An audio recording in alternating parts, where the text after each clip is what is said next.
Have you ever had a student tell you they were depressed? I've had a few, yes. Okay. How or what guidance would you give them if they came to you and asked for guidance? Well, on the few different campuses I've worked at, there's typically a counseling services that's provided for students with such needs. So I would definitely direct them to the counseling services. Okay.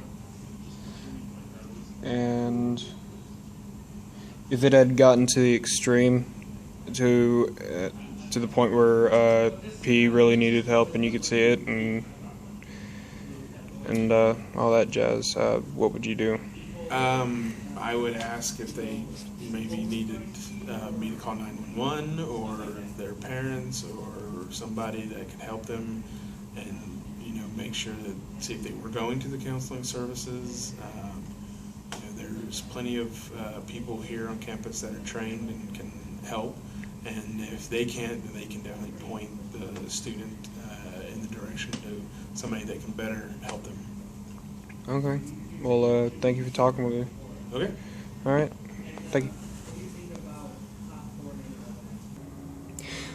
So, how would a student normally act with depression? Frequently, they can't look at you. Their speech is minimal, or they can't talk much. They might not even know what they're dealing with. They might talk about being upset with a family member or a parent or a boyfriend-girlfriend thing. They feel hopeless. They might be crying. They might say that they have not been sleeping well or lost their appetite. Okay. 5 seconds. Do you think it would affect a student's performance, or depression would affect a student's performance? Definitely, because they a lot of time feel hopeless. They feel trapped. They feel that they cannot succeed. So, and a lot of time they'll isolate. So they might not go get study partners. They might self-medicate with alcohol, which is a depressant, or drugs, and instead of study to achieve their goals. Yeah.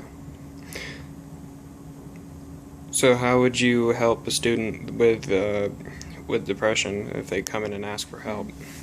Well, after we would check their vital signs to make sure their blood pressure and pulse are okay. Maybe we need to, if they're having trouble breathing, we would listen to their lungs, make sure nothing physical is going on, and then we would ask permission if we could either have a counselor come to the health center to talk to them, or we can walk them to the counseling office and let the counselor see them. Oh, okay. Well, thank you for letting me talk to you. You're welcome. Have you ever had a friend tell you they were depressed? I have several friends. Yeah. Over the lifetime, yeah, there's a good choice number of people. It's strangely enough, depression is common these days. Like surprisingly, a lot of people have some form of mild depression. And that has to do with a lot of factors: workload, school, family problems, a lot of things. So yeah, it's almost commonplace these days.